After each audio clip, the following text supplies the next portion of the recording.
우리 할머니가 둥글레 캐가지고 이제 저를 학교 보냈는데 산에 가서 둥글레를 캐서 쪄가지고 거기 만한 봉투 만들어서 팔았어. 우리 애들이 뭐라는 줄 아세요? 학교 다닐 때 저기 장사꾼 내 손주 새끼 저거 장사꾼 손가락질 받았다고 나는.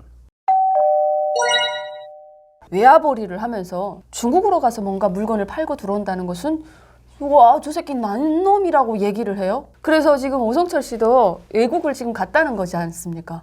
처음 그러면 조개를 싣고 중국을 갔어요. 왔다 갔다 했는데 내가 처음 이렇게 팔로를 개척하는 게 아니라 원래 팔로가 있는데 이미 가는 그 거잖아요. 지역에 이제 있던 어떤 사람이 처음에는 따라가죠. 따라가면은 또 이제 거기서 이제 인맥이 생기고 그 옆에 사람들 또 알게 돼요. 중국 사람들. 그러면 그 사람하고는 다음번에 이제 직접 통화를 해. 뭐 신의주 가서 이제 전화를 가져왔댔으니까 몇날 며칠 우리 별로 올라갈게. 어디서 이제 전화를 해라고 하면은 이제 공해 넘어가니까 직접 올라가는 게 아니라 서해 쪽으로 쭉 나가요. 공해까지. 아, 직접 중국 땅을 가는 게 아니라 공해상에서 거래를 하는 거예요? 원래는 바다 무역장이 있어요. 네. 그 철산 앞바다고 저기 근데 세금이 한 40%가 돼요. 그래서 무역장에서는 안 하고, 그러니까 무역장도 그 상업 마크가 있어요. 근데 그거서 직접 안 하고 올라가서 전화를 하면 뭐 대련이면 대련에 몇 부두에 와라 라고 하면은 그 부두 지키는 애들하고 다 이제 계산이 된 거예요. 그러면 가서 거기서 이제 상하차 하고 뭐 거기서 좀 내리게 들어가서 놀고 뭐 하고 나와도 되고. 처음 중국에 갔을 때 제가 물어보고 싶은 것은 석구 사는구나라는 걸 알았을 것 같아요. 난 중국에 와서 빛을 딱 보는 순간 석구 살았다는 걸 알았지만 정말 그 이상의 100배는 더 우리가 석구 사는구나라는 걸 더 느꼈던 것 같아요. 첫 마디 말보다는. 나는 석구 살았던 거를 한 14살쯤에 알았나 봐요. 진짜요? 어떻게 14살 때 석구 살았다고 알았어요? 중국에 가서 충격은 아니었던 거네요? 아니에요. 항상 호기심이 많았어요. 집에 뭐 TV나 뭐 이런 걸 갖고 오면 꼭 뜯어봐야 이제 석이 편했단 말이에요. 좀 장난꾸러기고. 한 번은 이제 아버지가 이제 일하러 왔는데 그때 아버지가 월급을 타면 뭘 좀 사달라고 했었어요. 근데 이번에도 월급이 마이너스 더길더라고. 이해가 안 되잖아요.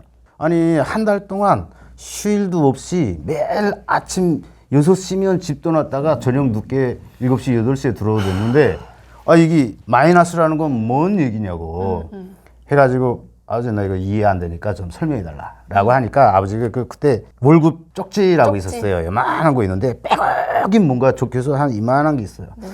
아버지가 딱 놓고 하나하나 설명해 줘요. 뭐 아동보험부터 시작해가지고 그러니까 이게 무상 뭐 교육 뭐 무상 치료 이런 게 하나도 없어. 그 안에 다 있어요. 세부적으로 모든 게 다 이렇게 유료단 말이에요. 네. 그래서 그게 무슨 보험만 해도 한 13가지인가 될걸요. 그렇게 해서 다 이렇게 해서 다 따져보니까 아버지가 이번 한 달 월급에서 그거 다 제끼니까 마이너스 뭐 300원인지 뭐 그렇게 됐어요. 그쵸? 그래가지고 그래서 그때 이 나라가 무상 치료요 뭐 무상 뭐라고 하는데 그게 다 공짜가 아니었네. 우리 아버지 그냥 월급에서 다 제끼는 걸 보니까 공짜가 아니었네 이런 생각이 들어가지고 그때부터 막연하게 여기만 아니면 된다. 이 북한만 아니면 된다. 나는 좀 밖으로 좀 나가고 싶다는 걸 그때부터 계속 가졌죠. 그 할머니 동생이 그 중국 사람이었어요.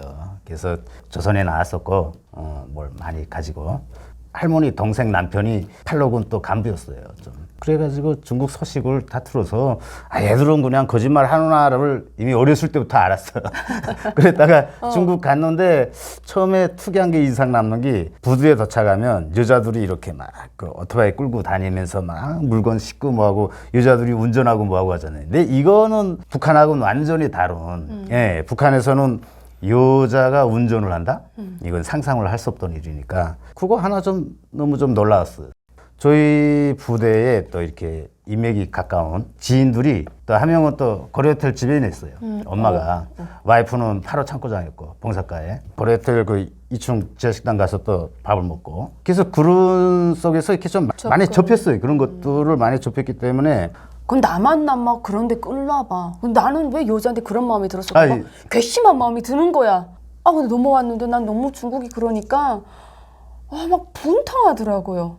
그러니까 내가 그때는 무슨 의협심이나 이런 마음이 끌어서인지 난 막 북한에 있는 저 사람들은 꽃제비들이 막 쫓아다니면서 이 콰이첸 이러는데 중국은 빵이 막 디글디글 굴러다니고 수박 이런 무슨 참외 같은 거 끌고 왔는데 그냥 썩으니까 거기서 이렇게 툭툭툭 떨어던지면서 안 먹어. 거기는 뭐 거지 뭐 달라는 것도 없고 내가 보기에는 북한보다는 깨끗했어요. 지금은 나가면 더러운 게 보이지만. 아주 그 북한의 어떤 교육 시스템에 의해서 아주 세뇌됐던 분이 밖에 나가서 갑자기 충격을 받아가지고 그 충격파로 인해서 이제 저걸 됐잖아요. 화가 막 예, 갑자기. 우리 할머니는 옛날에 김일성이 초상화 이렇게 손가락 가리키면서 얼마나 억울해. 할머니는 정말 억울해. 35에 가부가 돼가지고 그리고 애들을 막 키우느라고 그 배를 짜가지고 이제 자식을 길렀는데 그 동네에서 소문날 정도로 그렇게 배 짜서 팔아서 이제 자식을 길러놨는데 자식들이 별치도 않는 문제에다 그 정치범 수용소 갔어요. 얼마나 속이 분통이 한이 많았겠어요. 그러니까 할머니는 저 법원에서도 초상화 막 가르치면서 정말 나쁜 새끼다. 외종 때 수매 시절보다도 더 살기 힘들게 만드는 놈이 저놈이다. 그래서 물어봤죠. 할머니, 외종 때 수매 시절은 뭐야? 그러니까 일본 놈들이 우리 사람들한테 그 약탈하기 위해서 동숟갈, 너숟갈 뭐 다 이렇게 무조건 수매해야 된다. 근데 그때도 최소한 수박 껍데기 같은 거는 삶아 먹을 수 있었다는 거예요. 그때도 최소한. 진짜 그 못 사는 사람도 이 술주걱 이런 것도 다 먹을 수 있었다는 거예요. 그런데 이거는 딱 쌀을 공급하고 그걸 이게 봉지 나서 30개면 30개 거기서 한 줌씩 딱 올려가지고 또 2개를 손님 오면 주게끔 이렇게 담아놓고 예전에 북한에 그 일반 사람들 살림이 그랬어요. 배급을 주면 봉지 30봉투 만들어가지고 거기서 쫙 나눠 담고 거기서 이제 2개인가 이렇게 따시 나서 이제 손님 오면 다시 밥 사줄 거를 또 한 줌씩 돌고 그 안에서도 아버지 따로 챙겨주고 애들 따로 챙기고 이렇게 하려면 이게 뭐 어디 가서 사 먹을 때도 있어요. 뭐 우리 할머니가 둥글레 캐가지고 이제 저를 학교 보냈는데 산에 가서 둥글레를 캐서 밤새 이렇게 쪄가지고 거기 만한 봉투 만들어서 팔았어. 우리 애들이 뭐라는지 아세요? 학교 다닐 때 저기 장사꾼네 손주 새끼 저거 장사꾼 손주 손가락질 받았다고 나는. 왜냐하면 장사가 대단히 그 불결하고 나쁜 행동이라고. 네, 막 이 개인 이기주의자고 반동 새끼들이 뭐 하는. 그러니까 장사한다는 게 되게 그땐 나쁜 걸로 각인돼 가지고 그 할머니가 뭐 산에 가서 그 여자 몸에 둥글로 배낭이 이만한 걸 2개를 캐요 하루에. 그래가지고 그걸 2개를 지고 와서 밤새 쪄려가지고 그걸 이렇게 팔았는데. 애새끼들은 또 막 손질하고 뭐 그러니까 내가 학교 가고 싶겠어요? 학교 막 가기 싫은데 아버지는 성적증 보고 성적이 나쁘면 막 또 난리를 치지. 그러니까 무조건 솔직히 수업만 참가해야 돼.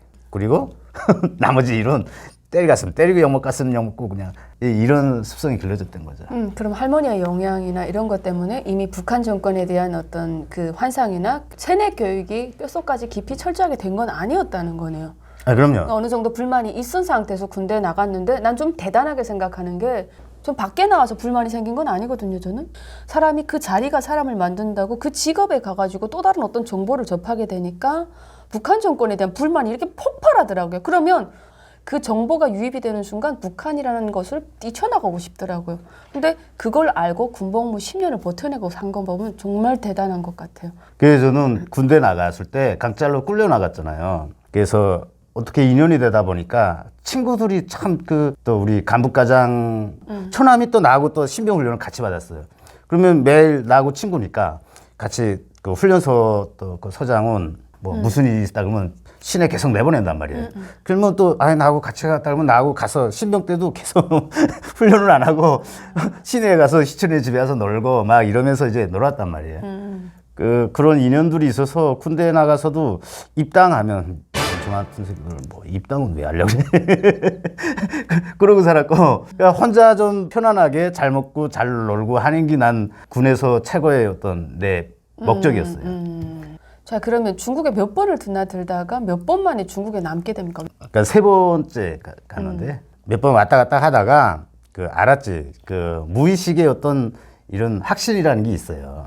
딱히 머리로는 이해될 수는 없는데 난 이번엔 기회 같다 내 인생에 이런 느낌이 팍 온단 말이에요. 다음에 올라가서는 이제 선장담 야 너희만 내려가 나 안 가. 그거 내려보냈죠. 몇 달 있다가 다시 왔더라고. 그래서 지금 내 문제가 아직 커지지 않았는데 네. 빨리 데리고 오라긴다. 야, 그러면 내가 내려갈 것 같으면 그때 갔지. 지금 왜 안 내려갔어? 가서 없다 그래. 그 넓은 대륙에서 날 어떻게 찾아? 그리고 또 애들 얼음 녹을 때까지 못 내려가니까 여기서 좀 놀다가 그리고 뭐 챙겨주죠. 막 술도 많이 먹여주고 그냥 뭐 옷도 좀 사주고. 중국에서. 중국에서 만난 친구가 아직도 저하고는 이제 형제처럼 지내요. 마음이 참 착해요. 그 친구하고 그냥 신세도 지고 하면서 뭐 있었죠. 이따가 그때는 몰랐어요. 걔가 한 10,000원 정도 주면 그 후조를 이제 살 수가 있었어요.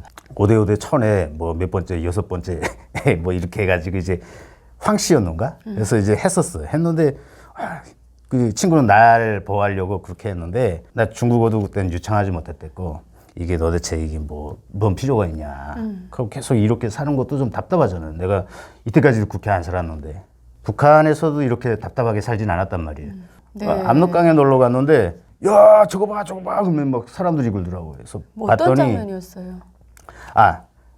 탈북자들 입을 이렇게 새꼬쟁이로 이렇게 꼈어. 새꼬쟁이 막 넋은 거 이런 거 있잖아요. 그런 걸 이렇게 끼가지고 진짜요? 배가 휙 지나가는데 그 배에 타고 있더라고. 저거 보니까 육성시키는 거예요? 그렇게 해서? 아니 그 북한 애들이 북한 애들이? 그러니까 뭐 중국 어디서 받아고 가는 거죠. 그 봤는데 뭐 여기다 이렇게 새꼬쟁이를 이렇게 꼈더라고. 이 아감에다가 이렇게 끼가지고 끌고 가는데 그거 보니까 우리 친구도 한번 별 감흥이 없어요 사실은. 그럼 내가 보니까 야 저기 지금 그때에 문득 북한 정권에 대한 이런 것들에 대해서 되게 좀 다시 또 생각이 나더라고. 그냥 다시 또 생각만 나. 분노했을 것 같고 무서웠을 것 같은데. 그 분노와 무서운 거는 내가 옛날에도 많이 겪었댔거든. 예, 그래가지고 뭐 군 생활을 그럼 이런 정신 가지고 제발을 했겠냐고요. 군에서도 별일이 많았지 사실. 예, 그래가지고 친구도 모르게 전화를 했어요. 영사관에다가 찾아가지고. 대한민국 영사관에다가요? 응. 네.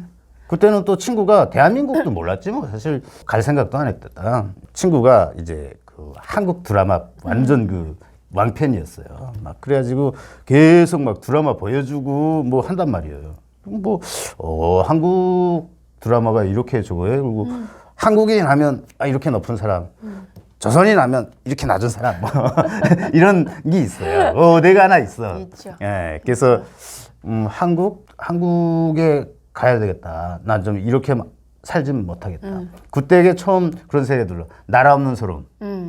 그때는 나라고 뭐 비자고 이런 개념이 하나도 없다가 나는 살아 있어도 살아는 사람이 아니고 존재 자체가 없는 인간이에요. 지금 남이 그 후조나 가지고 지금 이렇게 있어야 되고 그래서 한국에 가야 되겠다 생각하고 한국링수관 좀 전화번호 달려다니까 다 되져요.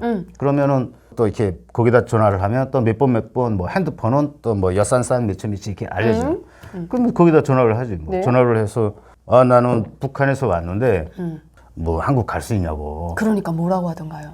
아까 갈 수 있습니다. 라면 그랬어요. 하고 한 또 몇 달 있었어. 또 그때 못 가고. 한 번은 안 되겠더라고요. 이게 여기서 자꾸 이렇게 사는 것도 문제고 여기선 장사고 뭐고 재발을 할 수도 없잖아요. 그래가지고 친구 모르게 우애가 너무 이제 가깝기 때문에 같이 평생을 같이 살자 이랬던 사이여서 그래서 친구한테 말은 못하고 역 앞에 가서 이제 그 브로커들한테 한성처 좀 구해달라. 어디까지 가냐? 10년까지 간다. 그래서 아침에 그냥 가방 하나 메고 옷 갈아입을 옷 챙기고 이제 한성처 타고 이제 영사관 앞에까지 갔죠. 환성초가 뭐예요? 그 중국 애들은 있어요.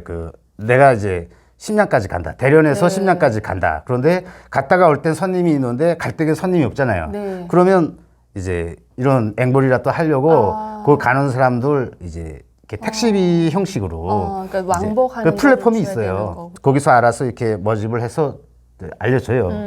반가워. 나는 항상 택시나 한성초 타고 다녔고 연길에 한번 놀러 갔었는데 버스는 뭐 검열도 심하고 힘들더라고. 그래가지고 그냥 또 공안 애들이 뭐라고 얘기를 하면은 그 일일이 대답하고 하는 것도 막 귀찮잖아요. 귀찮아도 어쩔 수 없으면 타는 건데 그럼 심양에서 지금 어느 영사관으로 이동을 하는 겁니까? 심양 영사관. 심양 영사관으로 이동을 하는 거냐? 그래서 전화를 해서 저 여기 있다. 아니요, 갔죠. 영사관 앞에 가서 전화를 했어요. 그게 몰랐어요. 나는 아무것도 몰랐지. 뭐 쫙 이렇게 공안이 막 경비가 쫙 서 있고 철창이 한 4개인가 있어. 어떻게 들어갔어요? 그래서 앞에 갔죠. 여기 이 앞에는 지금 그 중국 그 네. 경비 쏘는 애들 유리막이 있어. 유리로 지은 막이 있고 그 앞에 앉아가지고 그 앞에 이렇게 그 대리석으로 된 거기다 앉아가지고 가방 내려놓고 갖고 전화를 했죠. 그래서 저 여기 앞에 왔어요. 왔는데 뭐야 어떻게 들어가야 돼요? 그러니까 그래서 뜻밖의 대답을 하죠. 뭐라고? 뒤로라고 들어오라고. 여기 우리가 거기까지 모시러 가지는 못한다. 그럼 어떻게 들어가요? 황당하잖아요. 네. 친구한테도 지금 말도 안 하고 지금 도망치도 네. 왔는데 다시 또 갈까 생각하기는 이거는 좀 너무 절박한 상황이고. 네네. 영사관 사람 사람한테 또 막 짜증내면서 좀 얘기를 했어. 이런 법이 어디 있냐고. 여기 어라에서 왔는데 여기 들어오라 그러면 내가 그 무슨 재간으로 들어가냐고. 이 사람이 이렇게 무책임하냐고 막 얘기를 했어요. 근데도 거기서 선생님 죄송합니다. 또 얼마나 그래요. 유하고 열 안 부드럽고. 받게 하죠. 예. 죄송합니다 선생님 어쩔 수가 없습니다 이러면서 그래서 그래 뭐 저거 담장 하나 넘어가면 되지. 뭐 담장 그래 뭐 일생일대 저 담장 하나 때문에 내가 이렇게 또 할 수는 없지. 뭐 하고 가만 생각해봤어요. 근데 담장 4개를 넘어가는 거는 좀 힘들 것 같더라고.